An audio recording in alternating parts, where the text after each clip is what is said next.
நம்மளோட சொந்த winding coil வச்சு நம்ம ஒரு பைபேண்ட் ஒன்று செய்ய போகிறோம். அடுத்தது பார்த்திங்கன்னா இங்கே பார்த்திங்கன்னா 24 வோல்ட் ஏசி 12 வோல்ட்டு பார்த்திங்கன்னா நமக்கு வந்து கெய்னர் போர்டுக்கு வர மாதிரி கொடுத்துருக்குறோம். கெய்னருக்கும் அடுத்தது கெய்னருக்கும் ஃபேனுக்கும் கொடுத்துக்கலாம் டியூல் சப்ளை. அடுத்தது பார்த்திங்கன்னா 10 வோல்ட்டு பார்த்திங்கன்னா எதுக்கு வருதுன்னா லைட்டுக்கும் விஎஸ்பி போர்டுக்கும் நம்ம 2 ஆம்பியர் போட்டு நம்ம கொடுத்துருப்போம். அது போல் ரெடி பண்ணிக்கலாம். அடுத்தது பார்த்திங்கன்னா 4 டிரான்சிஸ்டரில் ஹெவியாக நம்ம பப்பர் ஐசி போட்ட மாதிரி எடுத்துருக்குறோம் சர்க்யூட்டு.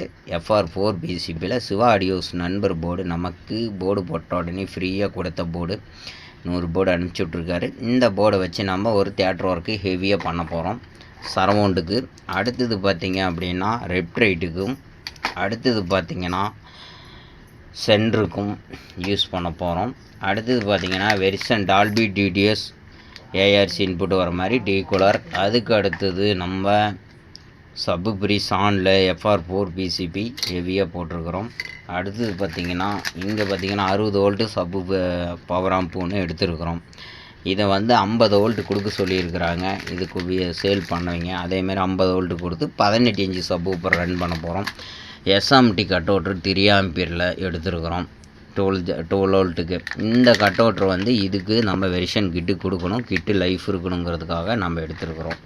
மீண்டும் நாளைக்கு கிராஸ் பாக்ஸு கேப்னெட்டு எல்லாம் வச்சு நான் கண்டிப்பாக ஒரு வீடியோ எடுத்து உங்களுக்கு சப் ஊப்பரும் வச்சு வீடியோ எடுத்து அப்லோட் பண்ணுறேன் பாருங்கள். அதேமாதிரி இந்த செட்டை ரெடி பண்ணி தியேட்டர் ஒர்க்கு நான் பண்ணும்போது கொண்டு போய் அந்த ஃபிட்டிங் பண்ணும்போது உங்களுக்கு வீடியோ எடுத்து அப்லோட் பண்ணுறேன். அதோடய ஃபீட்பேக் எப்படி இருக்குதுன்னு பார்த்துட்டு கமெண்ட்டில் தெரிவிங்க. மீண்டும் அடுத்த வீடியோவில் சந்திப்போம். பாய்.